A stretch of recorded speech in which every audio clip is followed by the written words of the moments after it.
सासू माँ बदल गई। कहानी उस घर की है जहाँ बहू और बेटी को एक माना जाता था, लेकिन फिर अरे शिखा बेटा, तू रसोई में क्यों घुसी रहती है? जा, रोटी मैं बना लूंगी। नहीं नहीं माँ जी, आप बैठिए, बस सारा खाना बन ही गया है। श्वेता को बोल देती हूँ, वो खाना लगा देगी सबका। सॉरी भाभी, मेरे पास वक्त नहीं है। माँ, मुझे पैसे देना, पार्लर जाना है। हाँ हाँ चली जाना, भाभी को भी ले जाना। वो भी जाने को बोल रही थी पार्लर, पर पहले ना मदद कर दे उसके खाना लगाने में। देख माँ, वो बहू है, उसे बहू रहने देना, इतना सर पर मत चढ़ा भाभी को। श्वेता, ज्यादा मत बोला कर। बहू और बेटी में कोई फर्क नहीं होता है। जा जाकर काम कर।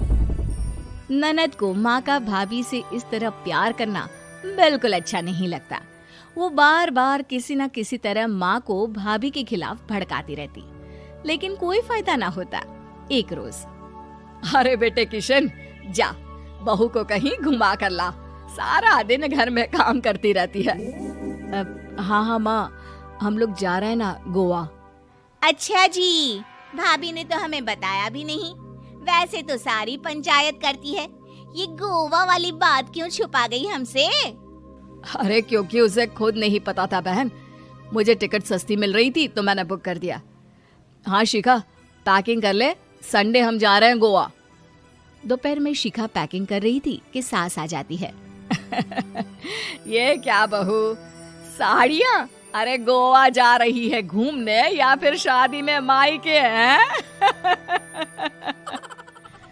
माँ जी, ऐसा कुछ है ही नहीं, समझ में नहीं आ रहा क्या रखूं कपड़े में। अरे तेरी और श्वेता की साइज तो एक ही है, उसके कुछ मॉडर्न कपड़े ले ले, आकर लौटा देना। हाँ माँ जी, ये ठीक रहेगा। शिखा श्वेता के पास जाती है और उससे कपड़े मांगती है। ना जी ना, मैं अपने कपड़े ना दूं, वैसे भी फैल जाएंगे मेरे कपड़े, बहुत महंगे वाले हैं। शिखा मुंह लटकाकर कमरे में आ जाती है तो सास कहती है, चल तैयार हो जा, तुझे मैं शॉपिंग करा कर लाती हूँ गोवा की। बस फिर क्या था, सास बहू निकल जाते हैं मार्केट और एक से बढ़कर एक ड्रेस खरीद कर घर आते हैं। पहले बता देती कि नए कपड़े दिलाने वाली है भाभी को, तो मैं अपने ही दे देती ना भाभी को, मुझे दिला देती नए कपड़े। देख श्वेता, परिवार का मतलब सबके साथ रहना होता है, ना कि सिर्फ अपना सोचना। वैसे भी तुझे अच्छे संस्कार सीखने चाहिए।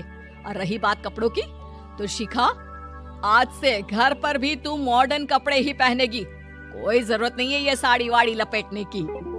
अब क्या था, घर पर श्वेता और शिखा एक जैसे रहते। एक बार पड़ोसन आती है। अरे बेटा, अपनी माँ को तो बुलाना, जरा बात करनी है। शिखा सास को बताती है और रसोई में चली जाती है। ये आपकी बेटी बहुत बड़ी हो गई है, इसके लिए एक रिश्ता है, कहो तो बता दूं। ये बेटी नहीं बहू है, घर में सब एक जैसा ही रहता है। वैसे मेरी बेटी भी बड़ी हो गई है, कोई रिश्ता हो तो जरूर बताना। पड़ोसन रिश्ता लेकर उन लोगों के घर आती है। तब श्वेता की होने वाली सास कहती है, तो ये घर है, कितने मंजिल का है? और ये बहू ने आपकी क्या पहन रखा है, जीन्स टॉप? अरे भाई, साड़ी वाड़ी नहीं है क्या इसके पास? देखिए, सर्दी है तो साड़ी में बहू कैसे मैनेज करती, वैसे पहनती है साड़ी भी। देखिए, हम लोग ठहरे पैसे वाले लोग, कोई कमी नहीं है हम लोगों के पास पैसों की, बहुत पैसे हैं, जमीन, नौकर चाकर, कार, सब कुछ है, लेकिन घर में संस्कारी बहू चाहिए। समझ रही हैं ना आप? सास कुछ कहती कि श्वेता बोल पड़ती है, हाय रे, नौकर चाकर से लेकर जमीन, कार, पैसा, हाँ, मुझे रिश्ता मंजूर है मुझे। अरे रुक जा श्वेता, मैं बात कर रही हूँ ना। देखिए, हम लोगों के घर इतनी आजादी नहीं मिलेगी। अरे हाँ कर देना माँ, हाँ कर दे जल्दी से। सास क्या करती, बेटी की शादी ऐसे घर में कर देती है जहाँ ना उनके विचार मिलते हैं और ना ही आचार। शादी के बाद एक रोज फोन पर, श्वेता बेटा, एक बार घर आ जा, बहुत दिल करता है तुझे देखने का। माँ, वो घर पर बहुत काम होता है, कैसे आऊँ? बड़ा घर है, लेकिन आने जाने वालों की लाइन ही लगी रहती है। बेटा मैं तो जानती थी उस घर का हाल, लेकिन तू ही नहीं मान रही थी। माँ देख, हर घर का यही हाल है। तेरी बेटी को यहाँ घूंघट हटाने की परमिशन नहीं है और एक तरफ भाभी स्कर्ट पहनकर घूम रही है। बेटा मुझे क्या पता था कि मेरी बेटी को ससुराल के नाम पर पिंजरा मिल जाएगा। अच्छा माँ, फोन रखती हूँ, सास को गर्मा गर्म रोटी खिलानी है। तुम लोगों की तरह नहीं कि एक रोटी बनाओ, एक सब्जी बनाओ, फिर सारा दिन फ्री होकर घूमो। सास फोन तो रख देती है, लेकिन सोच में पड़ जाती है कि एक तरफ बेटी जिसे कोई आजादी नहीं, वहीं दूसरी तरफ बहू जिसे देखकर लगता ही नहीं कि उसकी शादी भी हुई है। अगले रोज। शिखा, अरे ओ शिखा। हाँ माँ, क्या हुआ? कुछ चाहिए आपको? मैं जिम जा रही थी। जिम के कपड़ों में बहू को देखकर सास को घूंघट में अपनी बेटी का ख्याल आता है। देख बहू, घर में बहू की तरह रहा कर। इतने टाइट कपड़े पहनकर जिम जाना पसंद नहीं मुझे। जा जाकर रोटी बना। रोटी? माँ अभी तो शाम की 6 बजे हैं, इस वक्त रोटी? अब क्या मेरे खाने पीने पर भी पहरा है?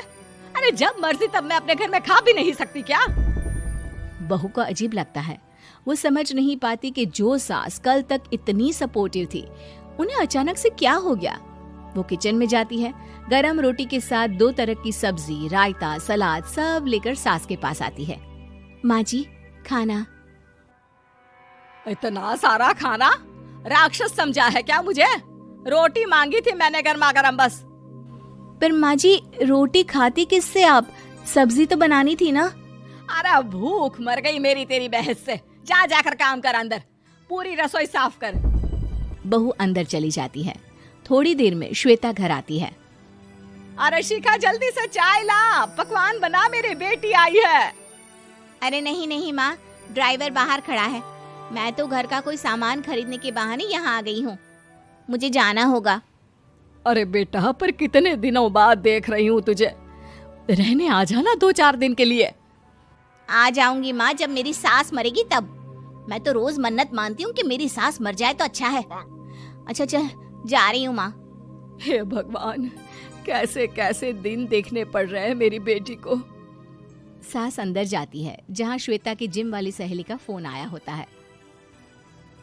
क्या बात है, आज जिम नहीं आई? अरे पता नहीं यार, आज माँ को क्या हो गया अचानक। पर खैर कोई नहीं, लगता नहीं कि मैं अब जिम आ पाऊंगी। शिखा स्पीकर पर बात कर रही थी, जिसे सास सुन रही थी। यार ये सास ना होती ही ऐसी है। मैं तो कहती हूँ बुढ़िया जल्दी मरे और तू आराम से जिए। शिखा को सहेली की बात पर गुस्सा आ जाता है। माँ के मरने की कौन सा बच्चा दुआ मांगता है मोहिनी? आगे से ऐसी बात मेरे सामने मत करना। हमारे घर की शोभा ही माँ है। क्या हुआ जो थोड़ी सख्ती दिखा रही है? उसमें भी कोई ना कोई उनकी भलाई ही होगी। मैं तो कहती हूँ भगवान मेरे जैसी सास सबको दे, जो सिर्फ माँ की तरह है। सास वाली तो कोई बात ही नहीं है उनमें। सास ये बात सुन रही थी। उनकी आंख में आंसू आ जाते हैं कि क्यों वो बेटी की किस्मत में बहू को भी भागीदार बना रही थी। शिखा, अरे ओ शिखा, क्या हो गया? जिम नहीं जाना क्या?